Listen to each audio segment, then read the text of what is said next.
윤하, 안녕하세요. 동희쌤입니다. 이번 시간은 공산주의 사상에 관해 알아보겠습니다. 18세기 후반에서 19세기 초에 이루어진 산업혁명은 대규모 기계화와 공장의 출현으로 생산력을 크게 증가시켰습니다. 그러나 이는 자본주의 경제체제를 강화하며 부르주아라는 새로운 지배계층이 등장하여 노동계급의 착취를 심화시켰습니다. 자본가 계급은 생산수단을 소유하며 막대한 부를 축적한 반면 노동자 계급은 열악한 환경에서 저임금으로 일하며 생존을 겨우 유지했습니다. 생계를 유지하기 위해 농촌 인구가 대거 도시로 이동했지만 과밀한 도시 환경과 비위생적인 노동 조건이 사회 문제를 악화시켰습니다. 여러분들은 성냥팔이 소녀 이야기를 알고 있나요? 사실 이게 상당히 잔인하고 안타까운 이야기입니다. 당시 4살에서 16살 사이의 소녀들은 하루 종일 성냥 공장에서 성냥을 만들었는데 이때의 성냥은 백린으로 만들어졌습니다. 그래서 성냥을 만들면 만들수록 얼굴과 몸이 점점 무너져 내렸고 결국 어린 소녀들은 더 이상 일을 하지 못했는데 성냥회사에서 일종의 퇴직금으로 쥐어준 것이 성냥이었던 것입니다. 어린 소녀들은 성냥을 팔면서 힘겹게 생계를 이어갔고 대부분 짧고 비참한 생을 거리에서 마감했습니다. 성냥팔이 소녀는 이러한 사회상을 비판하는 일종의 풍자 소설이었습니다. 산업혁명 시기에는 아동노동이 만연했습니다. 아이들은 작은 손과 몸을 이용할 수 있다는 이유로 섬유공장, 탄광, 유리공장 등에서 주로 고용되었습니다. 아이들은 섬유 기계를 정비하거나 작은 공간에서 기계를 수리하는 일을 맡았습니다. 이 과정에서 기계에 끼이는 사고가 빈번하게 발생했습니다.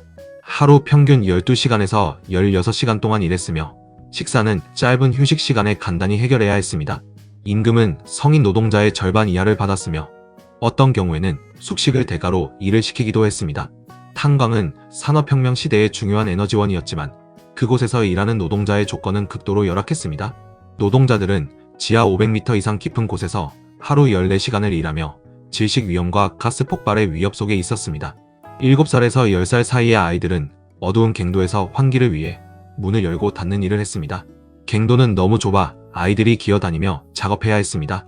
갱도 붕괴, 화재, 톡가스 노출 등이 빈번했고 한 번의 사고로 수십 명이 사망하는 경우도 많았습니다. 생존 가능 수준의 최저임금만 받았으며 이마저도 임금에서 도구 사용료나 거주비를 공제하는 경우가 많았습니다. 산업혁명 초기에는 법적으로 노동시간에 제한이 없었습니다. 노동자들은 공장주가 정한 대로 하루 16시간 이상 일해야 했습니다. 아침 5시에 시작해 밤 10시가 넘어 끝나는 노동시간이 일반적이었습니다. 노동자들이 지치거나 속도가 느려지면 감독관이 채찍질이나 언어폭력을 가했습니다. 쉬는 시간은 거의 없었으며 공장 내에서 음식을 섭취해야 했습니다. 극한의 노동 환경으로 노동자들이 40세를 넘기기 전에 심각한 건강 문제로 일할 수 없게 되는 경우가 많았습니다. 주거 환경 역시 몹시 열악하여 공장 근처에 있는 노동자용 주택은 위생시설이 부족했습니다. 제대로 된 위생시설이 없었기에 한 방에 6명에서 10명이 함께 생활하며 콜레라나 결핵과 같은 질병이 빈번히 발생했습니다. 노동자용 주택에서도 살지 못하는 노동계급의 극빈층들은 빈민 수용소에서 제공되는 저렴한 숙박업소에서 하루를 보냈습니다.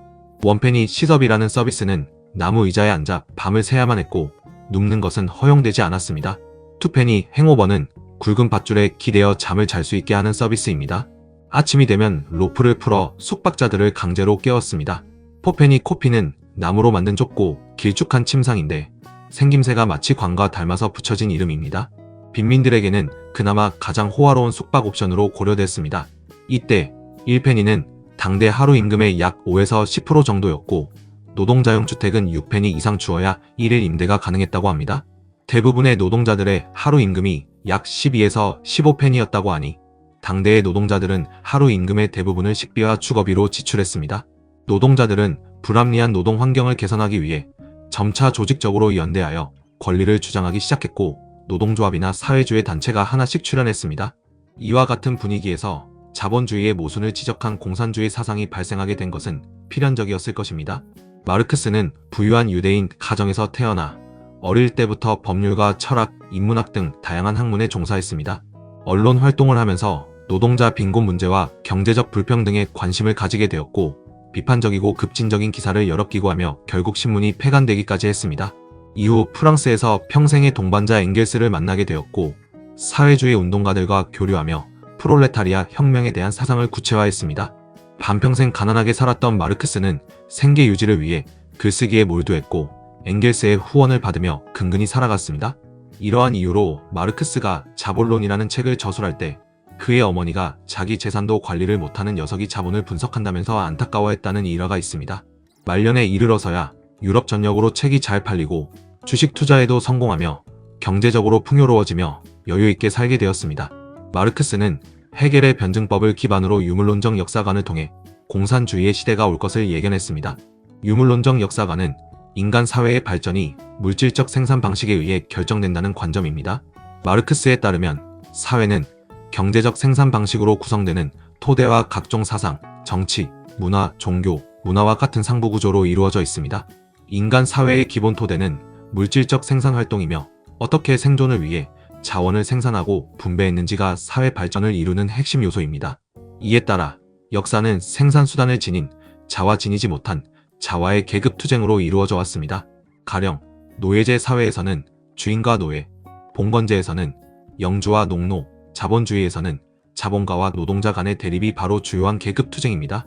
계급투쟁은 새로운 생산 방식과 사회 변화를 불러오는 주요 동력으로 작용하며 최후에는 자본가와 노동자 간의 대립이 종결되어 공산주의 사회가 도래할 것이라고 주장했습니다. 애덤 스미스가 주장한 고전적 자본주의 이론에서 아이디어를 얻어 자본주의자들은 노동을 통해 부를 형성한다고 주장하지만 마르크스는 오히려 노동자들의 가치를 착취하고 있다고 파악했습니다. 물론 마르크스 이전에도 생시몽, 프리에, 오원과 같은 사회주의자들이 있었습니다. 그러나 그들은 자본주의의 모순을 직접적으로 지적하고 비판하기보단 이상주의적으로 바라보았습니다.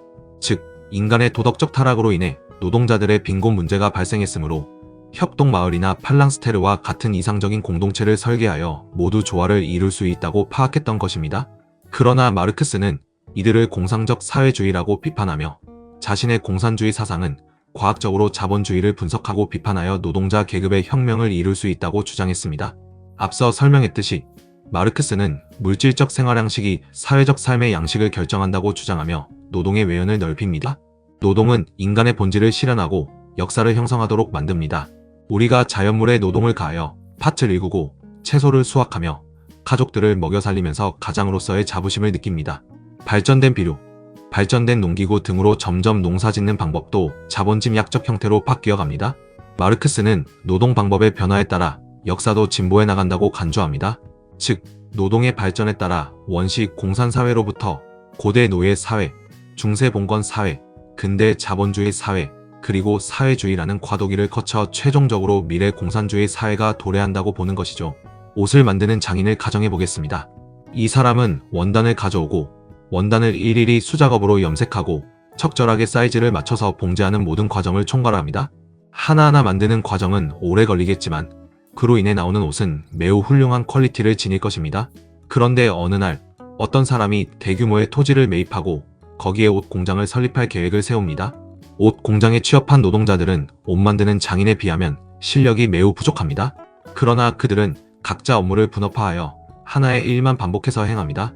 어떤 사람은 원단만 가져오고 어떤 사람은 염색만 하고 어떤 사람은 재봉만 하는 것이죠. 그렇게 나온 옷은 퀄리티 면에선 장인보다는 못하지만 빠르게 그리고 대량으로 생산할 수 있어서 규모의 경제를 실현하여 장인이 만든 옷보다 훨씬 저렴하게 판매할 수 있습니다. 결국 사람들은 퀄리티가 낮아도 가격면에서 이득인 공장 생산재 옷을 구매할 것이고 옷 만드는 장인들은 장사를 접고 슬프게도 옷 만드는 공장으로 취업을 하게 될 것입니다. 이처럼 간의 수공업으로 일하던 사람들은 이제 자본가에게 고용되어 공장제 수공업 시스템 하에서 일하게 됩니다. 공장제 수공업은 노동자의 수공 기술을 바탕으로 분업을 통해 대규모 생산을 합니다. 이를 매뉴팩처라고 합니다. 과거에는 자신이 노동하여 생산한 제품들은 내가 원하는 대로 처분할 수 있습니다. 그러나 매뉴팩처 하에서의 노동 생산물은 내가 만들었지만 나의 소유권을 주장할 수 없습니다. 그리고 효율성을 강조하는 분업체제에서는 내 개성과 창의성을 발휘하면 오히려 효율성이 저해됩니다. 정확하게 표준화되고 규격화된 형식에 따라 동일한 노동만을 반복해야 합니다. 따라서 매뉴팩처 하의 노동자는 노동으로부터 점차 소외되고 대규모의 발전된 기계장치가 매뉴팩처에 적극적으로 도입되면서 결국 노동자는 완전히 자율성을 상실하고 자본에 종속됩니다. 이렇게 노동자들을 착취하며 발전해온 사회가 바로 자본주의 사회입니다. 자본주의 사회는 이제 공장제 수공업을 넘어 완전히 기계화된 공장제 기계공업으로 발전하게 됩니다. 공장제 기계공업에서는 대규모의 분업화가 실현되어 노동자가 단순히 기계의 부속품으로 간주되어 노동으로부터 완전히 소외됩니다. 자본주의 체제에서는 부르주아와 프롤레타리아라는 두 가지 계급이 있습니다. 부르주아는 성 안의 사람이라는 뜻으로 과거 성 안에는 상인, 장인, 길드 마스터 같이 여유 있는 사람들이 거주했습니다. 산업혁명 이후 이 사람들이 보유한 막대한 자본을 통해 토지나 공장 같은 생산수단을 세우고 이러한 생산수단을 통해 노동자들을 착취하는 자본가 지배계층이 바로 부르주아입니다. 프롤레타리아는 라틴어에서 유래하여 자식이라는 의미를 지닙니다. 과거 로마 시대에서는 군 복무에 필요한 자식을 낳는 일이 가치 있는 일로 여겨졌습니다. 이들은 생산수단을 보유하지 못하고 그저 자신의 노동력을 팔아서 생계를 유지합니다. 근대 자본주의 사회에서는 생산수단을 지닌 부르주아 밑에서 임금을 받으며 일하는 노동자 계층을 지칭하는 것이죠. 즉 부르주아와 프롤레타리아는 생산수단의 보유 여부에 따라 구분되는 유산자 및 무산자 계급을 의미합니다. 자아 실현을 위해 이루어졌던 노동은 자본주의의 대규모 분업체제에서 생계 유지를 위한 강제적 활동으로 변질되었습니다. 프롤레타리아들은 일을 하기 싫어도 건강이 좋지 않아도 임금을 받고 가족을 먹여 살리기 위해 억지로 공장을 향해 발걸음을 나섭니다. 자본주의가 고도로 발전함과 동시에 대규모의 분업 노동도 계속 발전하나 이와 반대로 노동자의 소외는 가속화되어 비참하게 살아갑니다. 자본가들은 노동자들이 생산한 노동 생산물을 독점적으로 소유하고 노동자들은 자신의 노동 생산물에 대한 권리를 주장할 수 없게 됩니다. 반도체 공장에서 스마트폰 부품을 열심히 만들었다고 하더라도 그 스마트폰 부품은 내 것이 아니고 회사의 것이 됩니다. 결국 자본주의 사회에서는 부르주아와 프롤레타리아 간의 지배와 복종이라는 인간 불평등이 발생하여 대다수의 노동자들이 고통받게 됩니다. 자본가들에게 예속되어 있는 이 불평등하고 부조리한 현실을 극복하기 위한 마르크스의 해결 방안은 다소 과격합니다. 마르크스는 예속을 벗어나기 위한 유일한 방법은 폭력혁명뿐이라고 강력하게 주장합니다. 즉, 프롤레타리아 혁명을 통해서 사적 재산, 계급, 심지어 국가까지도 완전히 폐지함으로써 공산주의 사회를 실현해야 한다는 것입니다. 인간 불평등을 극복하기 위해 각자가 지니는 자본의 사적 소유를 철폐하고 토지나 공장 같은 생산수단의 사회화를 달성해야 합니다. 자본가들로부터 노동 착취가 발생하지 않도록 사회가 공동으로 생산수단을 소유하라는 의미입니다. 삼성 반도체 공장 같은 시설을 삼성이 독점적으로 보유하는 것이 아니라 우리 사회 구성원 모두가 공동 소유권을 지닌다는 것입니다. 그렇게 생산수단이 사회적 소유화가 된다면 인간은 자신의 능력에 따른 일을 하면서 필요한 만큼 재화를 사용하는, 즉 능력에 따라 일하고 필요에 따라 분배받는 이상적인 사회인 공산주의가 실현될 수 있다고 가정합니다. 마르크스는 개인이 타고난 생산 능력이 불평등하기에 노동이나 능력에 따라서 분배하는 것은 부당하다고 간주합니다. 똑같이 노동했는데 타고난 능력 차이로 어떤 사람에게 더 많이 분배되는 것이 부정의하다고 파악했던 것이죠. 마르크스는 노동으로 인간 본질을 실현할 수 있다고 파악했으나 자본주의 사회에서는 노동으로부터 소외되어 인간성을 잃어간다고 지적합니다. 이것에 대한 유일한 해결 방안은 폭력혁명을 통한 해방뿐입니다. 즉, 프롤레타리아 혁명으로 자본의 사적 소유를 철폐하고 생산수단의 사회화를 달성하려고 시도합니다. 자본의 사적 소유를 철폐한다는 것은 사유재산제가 사라져 모두가 공동의 자산을 소유한다는 것이고, 생산수단의 사회화를 달성한다는 것은 토지나 공장과 같은 생산수단을 특정 개인이나 집단의 것이 아니라 전체 사회가 소유한다는 의미입니다. 프롤레타리아 혁명은 부르주아의 지배를 전복하기 위해 노동자들이 계급적으로 단결하여 발생합니다. 결국 전국적으로 연계된 노동자들은 국가적 투쟁으로 이어지고 혁명의 성공으로 계급과 국가를 철폐하게 됩니다. 그렇게 되면 어떤 나라에서 성공적으로 혁명을 이루어냈다는 소문이 다른 나라에까지 퍼지게 되어 결국 지구의 모든 나라가 프롤레타리아 혁명에 동참하게 됩니다. 최종적으로 전 세계의 혁명이 성공하게 됨으로써 국가 간 경계가 사라질 것을 가정하고 있습니다. 마르크스는 자본주의의 몰락은 필연적인 역사이고 공산주의는 반드시 실현된다고 보았습니다. 공산주의 사회는 노동으로부터의 소외가 극복되어 능력에 따라 일하고 필요에 따라 분배받는 사회입니다. 흔히 공산주의에서는 n분의 1로 똑같이 배급받는다고 생각하는 오해가 있는데 그것은 북한의 배급제를 보고 생긴 오해입니다. 마르크스가 주장한 공산주의의 분배 방식은 아까 언급했듯 능력에 따른 노동과 필요에 따른 분배입니다. 그러니까 오늘 너무 피곤하면 일할 능력이 되지 않으니 오전만 근무하고 퇴근해버리는 것이고, 이번 달 지출이 많으면 평소보다 더 많은 필요로 인해 월급을 더 많이 달라고 요청하는 분배 방식이죠. 마르크스의 공산주의 사회는 최종적으로 국가까지도 소멸하는 단계를 지향합니다. 그러나 그 전에 완전한 공산주의가 실현되기 전에 부르주아들이 지니고 있었던 생산수단들을 운영할 어떤 기관이 필요합니다. 그래서 우선 낮은 단계의 공산주의를 가정하여 어떤 중앙기관에 의해 계획적인 생산을 진행합니다. 이후 마침내 국가까지 소멸되어 자유로운 개인들의 연합체를 바탕으로 완전히 자율적인 노동이 이루어지는 높은 단계의 공산주의로 공산주의는 완성된다고 주장합니다. 그런데 능력에 따라 일하고 필요에 따라 분배받는다면 누구나 적게 일하고 많이 가져가려고 할 것입니다. 이것이 어떻게 실현 가능할까요? 마르크스에 따르면 그것은 노동의 자율성이 실현되면 저절로 이루어진다고 파악합니다. 여러분들이 공부를 하면 시간이 정말 안 가는데 폰게임을 하면 한두 시간은 그냥 살살 녹아버립니다. 이것은 여러분들이 좋아하는 것을 하냐 하지 않냐에 달려있는 것이죠. 그래서 공산주의가 실현된다면 각자는 원하는 노동을 하면서 실제 노동 참여 시간은 적어도 하고 싶은 일을 하기에 생산성이 충분하게 이루어진다고 가정합니다. 그렇게 된다면 모두가 필요한 만큼 재화를 가져가더라도 남아돌 만큼 물자가 흘러 넘친다는 것이죠. 이렇게 개인은 원하는 노동을 하고 남는 시간 동안은 창조적인 활동을 하며 진정한 인간 본성을 실현할 수 있다고 주장하는 것입니다. 마르크스 사후 그의 사상은 혁명을 주장하는 급진적 사회주의파와 개혁을 주장하는 점진적 사회주의파로 나뉘었습니다. 이 과정에서 블라디미르 레닌은 마르크스의 사상을 러시아에 맞게 수정하여 러시아 혁명을 진행했습니다. 당대 러시아는 차르라고 하는 전제군주제 하에 있었습니다. 제1차 세계대전으로 러시아의 노동자들은 극심한 빈곤에 시달리고 있었고 국가적으로 혼란에 빠져 있었습니다. 이후 1917년 레닌이 이끄는 볼셰비키가 권력을 장악하였고 중앙집권적 사회주의 체제를 구축하며 세계 최초의 공산주의 국가인 소비에트 연방이 탄생했습니다. 이후 볼셰비키는 러시아 공산당으로 당명을 고치고 프롤레타리아 독재와 계획 경제를 실현했습니다. 레닌은 모든 권력을 소비에트로 라는 슬로건으로 대중의 지지를 얻었습니다. 실제로 혁명 직후 땅을 농민에게 나눠주고 공장과 은행을 국유화하며 노동자들의 권익 향상에 크게 기여했습니다. 그러나 레닌의 혁명은 수많은 사상자와 희생을 초래했고 혁명 이후에도 정치적 반대 세력을 억압하고 표현의 자유를 제한했습니다.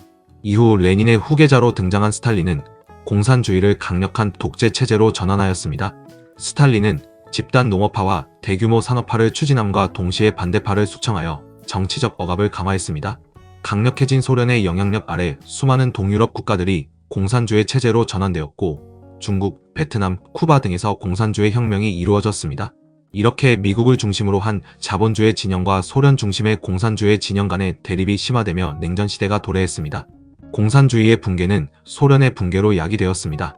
공산주의 체제의 경제적 비효율성, 정치적 억압으로 내부 모순이 심화되었고 체르노빌 원전 사고로 인해 크게 국력이 쇠퇴하여 결국 소련은 붕괴되었습니다. 소련이 힘을 잃자 동유럽 국가들도 공산주의 체제를 포기하였고 냉전은 자연스럽게 종식되었습니다. 민주사회주의는 전통적인 마르크스주의의 혁명적 사회주의와는 달리 민주적이고 점진적인 방법을 통해 사회적 평등과 경제 정의를 실현하려는 정치 이념입니다. 마르크스와 엥겔스와 직접 교류하며 활동했던 독일의 사회주의 사상가 베른슈타인은 마르크스 사상의 혁명적 접근을 비판하고 민주주의를 도입하여 점진적 개혁을 주장했습니다. 자본주의의 모순점은 인정하나 혁명을 거치지 않고도 자본주의가 충분히 개선될 수 있다고 지적하며 노동 계급의 이익을 대변하기 위해 의회와 법률을 이용해야 한다고 강조했습니다. 실제로 산업혁명 후기 19세기 말부터 자본주의는 산업규제, 노동법 개정, 복지정책 도입 등을 통해서 자본가와 노동자 계급 간의 갈등을 완화하기 시작했습니다. 또한 독일 제국의 비스마르크는 세계 최초로 사회보험 제도를 도입해 노동자의 복지를 강화했습니다. 이때 유럽 각 국가에서 보통선거권이 점차 보장되기 시작했고 사회주의 운동가들은 선거와 같은 민주적 제도를 통해 정치적 목표를 실현하려고 전략을 수정했습니다. 즉, 선거를 통해 의회에서 권력을 확보하고 점진적으로 사회를 개혁하는 것이 바람직하다고 제시했던 것입니다. 소련의 스탈린-레닌주의적 독재로 인해 공산주의는 억압적인 체제로 간주되어 자본주의의 모순을 해결할 수 없다는 인식이 확산되었습니다. 이에 따라 사회주의자들은 스탈린-레닌주의와 나치즘과 같은 전체주의를 거부하면서 자유와 평등을 강조하는 사회주의를 지향했습니다. 이들은 1951년 독일의 프랑크푸르트에 모여서 마르크스 사상의 폭력혁명을 거부하고 민주적 방법으로 사회주의를 실현하겠다고 선언했습니다. 민주사회주의자들은 모든 형태의 독재를 거부했고 민주적 절차를 보장할 것을 주장했습니다. 또한 경제적 불평등 해소를 위한 부의 재분배, 노동자의 권익보호, 그리고 시장경제와 공공부문의 조화를 지향했습니다. 민주사회주의와 공산주의의 가장 큰 차이점은 다음과 같이 요약할 수 있습니다. 민주사회주의는 민주주의 체제를 기반으로 하지만 실제 공산주의는 일당 독재 체제로 운영되었습니다. 민주사회주의는 시장 경제를 인정하지만 공산주의는 개인이 생산수단을 소유하는 것을 금지합니다.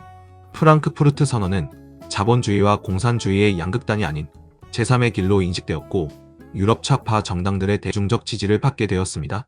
오늘날에도 스웨덴, 노르웨이, 덴마크와 같은 북유럽 국가들은 민주사회주의를 기반으로 복지국가를 운영하고 있습니다. 공산주의를 마지막으로 서양 사상을 이루고 있는 거대한 줄기들은 대부분 살펴보았습니다. 여건상 실제의 제 목소리가 아니라 학습된 인공지능 목소리로 제작한 것이 아쉽습니다. 다음에는 이런 부분들을 보완해서 실제 제 목소리로 조금 더 세밀하고 깊은 내용을 다루어 볼 계획입니다. 지금까지 모든 강의를 시청해 주셔서 감사합니다.